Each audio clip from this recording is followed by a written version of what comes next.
അപ്പോൾ വെളിച്ചെണ്ണ ചൂടായി വരുന്നുണ്ട്. നമുക്ക് നമ്മൾ ബീറ്റ് ചെയ്ത് വെച്ചിരിക്കുന്ന മുട്ട ചേർത്ത് കൊടുക്കാം.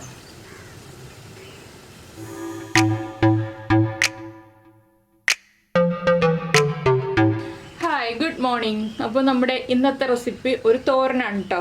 എന്ത് തോരനാണെന്നുള്ളത് നിങ്ങൾക്ക് കാണുമ്പോൾ തന്നെ മനസ്സിലാവും. നമ്മുടെ അച്ചിങ്ങ പയർ തോരനാണ്. അച്ചിങ്ങ പയർ മുട്ടയും തേങ്ങയും എല്ലാം ചേർത്ത് നല്ലൊരു അടിപൊളി റെസിപ്പിയാണ്. ചോറിൻ്റെ കൂടെ വളരെ നല്ല ടേസ്റ്റി ആയിട്ടുള്ള സൈഡ് ഡിഷാണ്. നിങ്ങൾ ഇതുപോലെ ഉണ്ടാക്കി നോക്കിയിട്ടില്ലെങ്കിൽ ഉറപ്പായിട്ടും ഒന്ന് ട്രൈ ചെയ്യൂ. അതിനുശേഷം അഭിപ്രായം നമ്മുടെ വീഡിയോയുടെ താഴെ കമൻറ്റ് ചെയ്യൂ. അപ്പോൾ എങ്ങനെയാണ് നമ്മുടെ ഈ ഒരു പയർ തോരൻ റെഡിയാക്കുന്നതെന്ന് നോക്കാം. നമുക്ക് നമ്മുടെ ഇൻഗ്രീഡിയൻസ് നോക്കാം. നമ്മളിപ്പോൾ അച്ചിങ്ങ പയർ അല്ലെങ്കിൽ നീളൻ പയറാണ് എടുത്തിട്ടുള്ളത്. അത് ബീൻസ് കട്ട് ചെയ്യുന്ന പോലെ ഇതുപോലെ ചെറുതായിട്ട് കട്ട് ചെയ്തെടുത്തിട്ടുണ്ട്.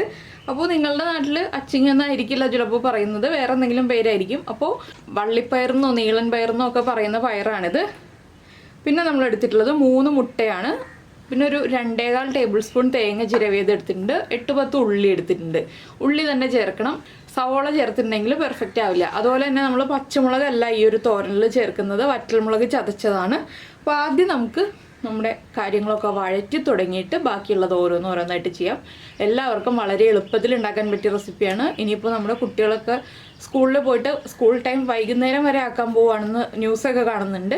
അപ്പോൾ ലഞ്ചൊക്കെ കൊടുത്തിട്ടുണ്ടായിരുന്നില്ലേ, ലഞ്ചിൽ ഇതുപോലെയുള്ള വെജിറ്റബിൾസിൻ്റെ കൂടെ മുട്ടയും കൂടി ചേർത്ത് കൊടുത്തിടുകയാണെങ്കിൽ കുട്ടികൾ ആ വെജിറ്റബിൾസും കൂടി കഴിച്ചോളും. അപ്പോൾ എന്തായാലും നമുക്ക് എല്ലാവർക്കും വീട്ടിൽ ട്രൈ ചെയ്യാൻ പറ്റിയ റെസിപ്പിയാണ്. നമുക്ക് തുടങ്ങാം. അപ്പോൾ നമ്മളൊരു പാൻ വെച്ചിട്ട് പാൻ ചൂടായിട്ടുണ്ട്. നമുക്ക് ഇതിലേക്ക് വെളിച്ചെണ്ണ ചേർക്കാം. നമ്മുടെ മുട്ടയ്ക്കും കൂടെ ആവശ്യമായ വെളിച്ചെണ്ണയാണ് നമ്മൾ ചേർക്കുന്നത്. പിന്നെ വെളിച്ചെണ്ണ കുറവാണെന്നുണ്ടെങ്കിൽ ഇടയ്ക്ക് ചേർത്ത് കൊടുക്കാം കേട്ടോ, അതൊന്നും കുഴപ്പമില്ല. അപ്പോൾ വെളിച്ചെണ്ണ ചൂടായി വരട്ടെ. ഈ സമയത്ത് നമ്മൾ ഉള്ളി നീളത്തിൽ കനം കുറച്ച് കട്ട് ചെയ്ത് വയ്ക്കുക. സവോള ആണെങ്കിൽ സവോളയെ നീളത്തിൽ കനം കുറച്ച് കട്ട് ചെയ്ത് വയ്ക്കുക. പക്ഷേ സവോളയേക്കാൾ ടേസ്റ്റ് ഉള്ളിക്കാണ്. അപ്പോൾ ഉള്ളി ഉണ്ടെന്നുണ്ടെങ്കിൽ കുറച്ച് ഉള്ളി മാത്രം നന്നാക്കി എടുത്തിട്ട് നമുക്ക് ഈ ഒരു റെസിപ്പി ചെയ്യാം. ഉള്ളി ഇല്ലയെന്നുണ്ടെങ്കിൽ മാത്രം നിങ്ങൾ സവോള എടുക്കുക കേട്ടോ, കൂടുതലും ഉള്ളിയാണ് ടേസ്റ്റ്. അപ്പോൾ നമുക്കിനി ഈ വെളിച്ചെണ്ണയിലേക്ക് കടുക് ചേർക്കാം. കുറച്ച് കടുക് മതി, ഒരുപാട് കടുകൊന്നും വേണ്ട. കടുകൊന്ന് പൊട്ടി വരട്ടെ. ഒരു 1/2 ടീസ്പൂൺ കടുക് ചേർത്തിട്ടുണ്ട്. കടുകൊന്ന് പൊട്ടി കഴിയുമ്പോൾ നമുക്ക് ബാക്കിയുള്ള കാര്യങ്ങൾ ഓരോന്നായിട്ട് ആഡ് ചെയ്യാം. അപ്പോൾ നമ്മുടെ കടുക് പൊട്ടിക്കൊണ്ടിരിക്കുന്നുണ്ട്. അപ്പോൾ നമുക്ക് നമ്മുടെ അച്ചിങ്ങ ഈ രീതിയിലല്ലാതെ, അച്ചിങ്ങ എന്ന് പറയുന്നത് പയർ, ഈ രീതിയിലല്ലാതെ നീളത്തിൽ കട്ട് ചെയ്തിട്ടും ചെയ്യാം. ഈ രീതിയിലാണെങ്കിൽ വേഗം കുക്കായി കിട്ടും കേട്ടോ. അതുകൊണ്ടാണ് നമ്മൾ ഇതുപോലെ കട്ട് ചെയ്തെടുത്തിട്ടുള്ളത്. നിങ്ങൾക്ക് ഇഷ്ടമുള്ള വലിപ്പത്തിൽ കട്ട് ചെയ്യാം. കൂടുതൽ വലിപ്പത്തിൽ കട്ട് ചെയ്യുന്നതിനേക്കാൾ എളുപ്പമായിരിക്കും നമുക്ക് ആവിയിൽ ഇതുപോലെ വേവിച്ചെടുക്കാനായിട്ട്. നമ്മുടെ കടുകൊക്കെ പൊട്ടി കഴിയാറായിട്ടുണ്ട്. നമുക്ക് നീളത്തിൽ കട്ട് ചെയ്ത് വെച്ചിരിക്കുന്ന ഉള്ളി ചേർത്ത് കൊടുക്കാം. ഉള്ളിയുടെ കൂടെ തന്നെ കറിവേപ്പിലയും കൂടി ചേർക്കാം. ഈ ഉള്ളിയും കറിവേപ്പിലയും ഒന്ന് കുക്കായി വരട്ടെ. ഒരുപാട് കളറൊന്നും മാറണ്ട, ജസ്റ്റ് ഒന്ന് കുക്കായി വരുമ്പോൾ നമുക്ക് ബാക്കിയുള്ള കാര്യങ്ങൾ ചേർക്കാം. അപ്പോൾ നിങ്ങളുടെ നാട്ടിലൊക്കെ മഴയുണ്ടോ? ഇവിടെ ഇന്നിപ്പോൾ കുറച്ച് തെളിഞ്ഞൊരു അന്തരീക്ഷമാണ്. എല്ലായിടത്തും മഴയുണ്ടോ, എന്തൊക്കെയുണ്ട് വിശേഷങ്ങൾ എന്നൊക്കെ ഒന്ന് നമ്മുടെ വീഡിയോയുടെ താഴെ കമൻറ്റ് ചെയ്യണേ. അപ്പോഴല്ലേ എനിക്ക് നിങ്ങളുടെ എല്ലാവരുടെയും വിശേഷങ്ങൾ അറിയാൻ പറ്റുള്ളൂ. ഇപ്പോൾ കണ്ടോ, ഉള്ളി ഒന്ന് ലൈറ്റായിട്ട് കളർ ചേഞ്ച് ആയി തുടങ്ങി. നമുക്ക് ഈ കട്ട് ചെയ്ത് വെച്ചിരിക്കുന്ന പയർ ചേർക്കാം. പയറിൻ്റെ കൂടെ തന്നെ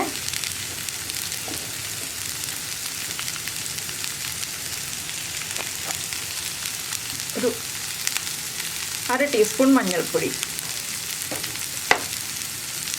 അതുപോലെ തന്നെ ഞാനിപ്പോൾ വറ്റൽമുളക് മിക്സിയിലൊന്ന് ക്രഷ് ചെയ്തെടുത്തതാണ്. അത് 1 ടീസ്പൂൺ ചേർക്കുന്നുണ്ട്. എന്താണെന്ന് വെച്ചാൽ നമ്മുടെ മുട്ടയ്ക്കും കൂടി ആവശ്യമായതാണ് ചേർക്കുന്നത്. എരിവ് കുറവാണെങ്കിൽ നമുക്ക് ഇടയ്ക്ക് ചേർത്ത് കൊടുക്കാം. ഇതെല്ലാം ചേർത്ത് നന്നായിട്ട് ഇളക്കി അടച്ചു വെച്ചിട്ട് ആവിയിൽ വേവിച്ചെടുക്കുക. ഇടയ്ക്ക് വേണമെന്നുണ്ടെങ്കിൽ കുറച്ച് വെള്ളം തളിച്ചു കൊടുക്കുക കേട്ടോ. പയർ വേവാൻ സമയം എടുക്കുന്നുണ്ടെങ്കിൽ 1-1.5 ടീസ്പൂണൊക്കെ വെള്ളം തളിച്ചു കൊടുത്ത് നമുക്ക് വേവിച്ചെടുക്കാം. ചെറിയ ബർണറിൽ ലോ ഫ്ലെയിമിൽ വെച്ചിട്ട് വേണം നമ്മളിത് കുക്ക് ചെയ്തെടുക്കാനായിട്ട്. ഇല്ലെങ്കിൽ കറക്റ്റായിട്ട് പയർ കുക്കാവില്ല. പയർ കുക്കായാലേ പയറിന് ടേസ്റ്റ് ഉണ്ടാവുള്ളൂ കേട്ടോ. ചില ആളുകൾക്ക് അത്ര ഓവർ കുക്കാവുന്നത് ഇഷ്ടമല്ലായിരിക്കും. ഓവർ കുക്ക് അല്ലെങ്കിലും നമുക്ക് പാകത്തിന് കുക്കായാലേ ടേസ്റ്റ് ഉണ്ടാവുള്ളൂ. അപ്പോൾ ഞാനിനി ഫ്ലെയിം കുറച്ചിട്ട് അടച്ചു വയ്ക്കാൻ പോവാണ്.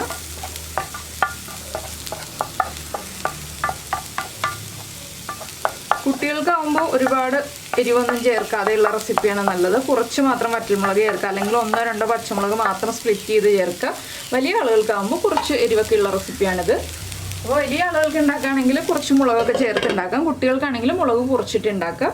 ഇനി ഇതൊന്ന് കുക്കായി വരട്ടെ. ഒരു 5 മിനിറ്റോളം ആവിയിൽ വെന്ത് വരുമ്പോൾ നമുക്ക് ബാക്കിയുള്ള കാര്യങ്ങളൊക്കെ ആഡ് ചെയ്യാം. അപ്പോൾ നമ്മുടെ പയർ ഇതാ നന്നായിട്ട് കുക്കായി വന്നിട്ടുണ്ട്. ഓവർ കുക്കായി പോയിട്ടില്ല. നമ്മൾ ഇതുപോലെ പ്രസ് ചെയ്യുമ്പോൾ മുറിഞ്ഞ് വരുന്നുണ്ടെന്നുണ്ടെങ്കിൽ പയർ കുക്കായിട്ടുണ്ടെന്നാണ്. ഇത് കണ്ടോ. അപ്പോൾ ഇനി നമുക്കിതിലേക്ക് തേങ്ങ ചിരവിയത് ചേർത്ത് കൊടുക്കാം. ഞാനപ്പോൾ പയർ 1/4 ഭാഗം കുക്കായപ്പോൾ ആവശ്യത്തിന് ഉപ്പ് ചേർത്ത് കൊടുത്തിരുന്നു കേട്ടോ. ഇനി ഇതാ തേങ്ങയും ചേർത്തിട്ടുണ്ട്. ഇനി നമുക്ക് തേങ്ങയും കൂടി ചേർത്ത് ഇളക്കിയിട്ട് ഒന്ന് വീണ്ടും അടച്ചു വയ്ക്കാം. ആ തേങ്ങയിലേക്ക് എരിവൊക്കെ ഒന്ന് പിടിക്കാനായിട്ട് നമുക്കൊന്ന് അടച്ചു വയ്ക്കാം. അതിനുശേഷം വേണം നമ്മൾ മുട്ട ചേർക്കാനായിട്ട്. ഇപ്പോൾ നമ്മൾ തേങ്ങ ചേർത്തിട്ട് അടച്ചു വെച്ചിട്ട് ഒരു 1 മിനിറ്റ് ആയി. തേങ്ങയിൽ നിന്ന് നന്നായിട്ട് ആവി വരുന്നുണ്ട്. അപ്പോൾ ഞാൻ എരിവ് ചെക്ക് ചെയ്തു. എരിവൊക്കെ ആവശ്യത്തിന് ഉണ്ട് കേട്ടോ. നമ്മൾ മുട്ട ചേർത്താലും എരിവ് പാകത്തിനാണ്. അതുകൊണ്ട് ഞാനിനി നമ്മുടെ ചതച്ച മുളക് ചേർക്കുന്നില്ല. ഇനി ഇതിൻ്റെ നടുഭാഗത്ത് ഇതുപോലെ ഒരു സ്പേസ് ഉണ്ടാക്കിയിട്ട് നമുക്ക് മുട്ട ചേർത്ത് കൊടുക്കാം. മുട്ട ചേർക്കുമ്പോൾ മുട്ടയിൽ കുറച്ച് ഉപ്പ് ചേർത്ത്, മുട്ടയ്ക്ക് ആവശ്യമായിട്ടുള്ള ഉപ്പ് ചേർത്ത് ബീറ്റ് ചെയ്തെടുക്കുക. അപ്പോൾ ഇവിടെ ഇപ്പോൾ ഒട്ടും എണ്ണയില്ല. നമുക്ക് കുറച്ച് എണ്ണ ചേർക്കാം. വെജിറ്റേറിയൻസിനാണെങ്കിൽ ഇത്രയേ ഉള്ളൂ കേട്ടോ നമ്മുടെ തോരൻ്റെ പ്രോസസ്സ്. വേറെ ഇനിയൊന്നും ആഡ് ചെയ്യാനില്ല. നിങ്ങൾ ചോറിൻ്റെ കൂടെ ചേർത്ത് കഴിക്കുക എന്നുള്ള പരിപാടി മാത്രമേ ഉള്ളൂ. നോൺ വെജിറ്റേറിയൻസിനാണ് നമ്മൾ ഈ ഒരു മുട്ട ഇതുപോലെ ചെയ്ത് ചേർക്കുന്നത്. അപ്പോൾ വെളിച്ചെണ്ണ ചൂടായി വരുന്നുണ്ട്. നമുക്ക് നമ്മൾ ബീറ്റ് ചെയ്ത് വെച്ചിരിക്കുന്ന മുട്ട ചേർത്ത് കൊടുക്കാം. ഈ മുട്ടയൊന്ന് അടച്ചു വെച്ച് കുക്ക് ചെയ്തെടുക്കാം. മുട്ടയുടെ മുകളിൽ ചില്ലി ഫ്ലേക്സ് ഒക്കെ വേണമെങ്കിൽ, എരിവ് കൂടുതൽ വേണമെന്നുണ്ടെങ്കിൽ ഈ ഒരു ഭാഗത്ത് കുറച്ച് ചില്ലി ഫ്ലേക്സ് ഒക്കെ വിതറി കൊടുക്കാം. അത് നിങ്ങളുടെ ചോയ്സാണ്. വേണമെങ്കിൽ മാത്രം. ഞാനപ്പോൾ ജസ്റ്റ് കാണാൻ ഭംഗിക്ക് വേണ്ടി ഒന്ന് ഇട്ട് കൊടുക്കുന്നുണ്ട്. ഒരുപാടില്ല കേട്ടോ. എന്താണെന്ന് വെച്ചാൽ നമുക്ക് ആവശ്യത്തിന് എരിവുണ്ട്. അപ്പോൾ ഇതാ ഇങ്ങനെ ഒന്ന് ഇട്ട് കൊടുക്കുന്നുണ്ട്, ഒരു ചേഞ്ച്. അപ്പോൾ എന്തായാലും ഇനി ഇത് ഒന്ന് അടച്ചു വെച്ച് കുക്ക് ചെയ്തിട്ട് നമുക്ക് ബാക്കിയുള്ള കാര്യങ്ങൾ ചെയ്യാം.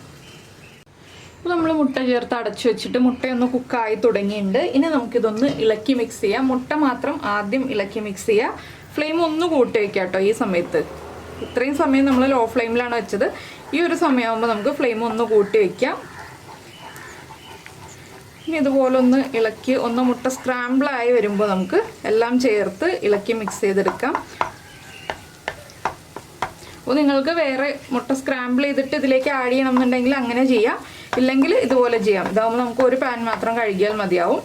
മറ്റേതാകുമ്പോൾ 2 പാത്രം കഴുകേണ്ടി വരും. ആ ഒരു രാവിലത്തെ ജോലി തിരക്കിനിടയ്ക്ക് കൂടുതൽ പാത്രങ്ങൾ കഴുകാതിരിക്കാനാണ് നമ്മൾ ഇതുപോലെ ചെയ്ത് കാണിക്കുന്നത്.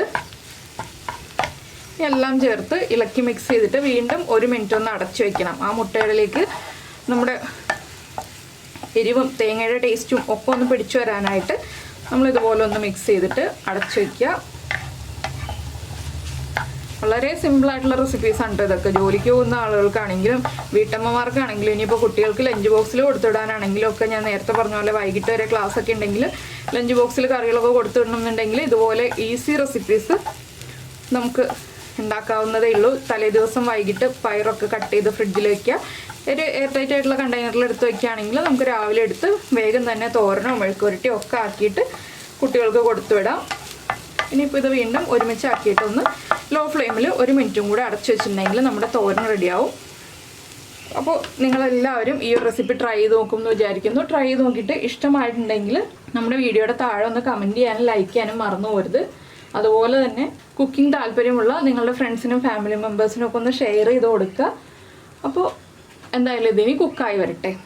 അപ്പോൾ നമ്മൾ നമ്മുടെ മുട്ടയൊക്കെ ചേർത്ത് അടച്ചു വെച്ചിട്ട് 1 മിനിറ്റ് ആയി. ഇതാ നന്നായിട്ട് ആവി പൊങ്ങി വരുന്നുണ്ട്. ഇനി നമുക്ക് ഫ്ലെയിം ഓഫ് ചെയ്യാം. ചൂടോടുകൂടി തന്നെ ചോറിൻ്റെ കൂടെ ചേർത്ത് കഴിക്കാം. ഞാൻ ഫ്ലെയിം ഓഫ് ചെയ്തു കേട്ടോ. ഇത്രയേ ഉള്ളൂ നമ്മുടെ തോരൻ്റെ പരിപാടി. അപ്പോൾ നമ്മുടെ ചാനൽ ആദ്യമായിട്ട് കാണുകയാണ്, നമ്മുടെ വീഡിയോ പ്രസൻറ്റ് ചെയ്യുന്ന രീതിയൊക്കെ ഇഷ്ടമായി എന്നുണ്ടെങ്കിൽ നിങ്ങൾ ഉറപ്പായിട്ടൊന്ന് സബ്സ്ക്രൈബ് ചെയ്ത് സപ്പോർട്ട് ചെയ്യണേ. സബ്സ്ക്രൈബ് ചെയ്യുന്നതിന് ഈ വീഡിയോയുടെ താഴെയുള്ള റെഡ് സബ്സ്ക്രൈബ് ബട്ടൺ ഒന്ന് ക്ലിക്ക് ചെയ്യുക. അതിൻ്റെ റൈറ്റ് സൈഡിലുള്ള ബെല്ലൈക്കണം ക്ലിക്ക് ചെയ്യുക. അപ്പോൾ ഓൾ എന്ന് പറഞ്ഞിട്ടൊരു ഓപ്ഷൻ കാണാം. ആ ഓളും കൂടി പ്രസ് ചെയ്തിട്ടുണ്ടെങ്കിൽ ഞാൻ വീഡിയോ എപ്പോഴും അപ്ലോഡ് ചെയ്യുമ്പോൾ നിങ്ങൾക്ക് നോട്ടിഫിക്കേഷൻ വരും. അപ്പോൾ ഇത് ചൂടോടുകൂടി തന്നെ ചോറിൻ്റെ കൂടെ ചേർത്ത് കഴിക്കാം. ചപ്പാത്തിയുടെ ഉള്ളിൽ റോളായിട്ട് ഫില്ല് ചെയ്തിട്ട് നമുക്ക് ചപ്പാത്തി റോളാക്കി കഴിക്കാം. അപ്പത്തിൻ്റെ കൂടെ കഴിക്കാം. അങ്ങനെ നിങ്ങൾക്ക് ഇഷ്ടമുള്ള വിഭവങ്ങളുടെ കൂടെ കഴിക്കാവുന്നതാണ് കേട്ടോ. വിഭവങ്ങൾ മീൻസ് ഞാൻ പലഹാരങ്ങളാണ് ഉദ്ദേശിച്ചത്. അതുപോലെ ചോറിൻ്റെ കൂടെയും ചേർത്ത് കഴിക്കാം. അപ്പോൾ വലിയ മുട്ടയുടെ പീസുകളൊക്കെ ഉണ്ടെങ്കിൽ നമ്മളൊന്ന് ജസ്റ്റ് കട്ട് ചെയ്ത് കൊടുക്കുക. ഞാനിപ്പോൾ കട്ട് ചെയ്തതുപോലെ. അപ്പോൾ എന്തായാലും നമുക്ക് നമ്മുടെ അടുത്തൊരു റെസിപ്പിയുമായിട്ട് അടുത്ത ദിവസം വീണ്ടും കാണാം.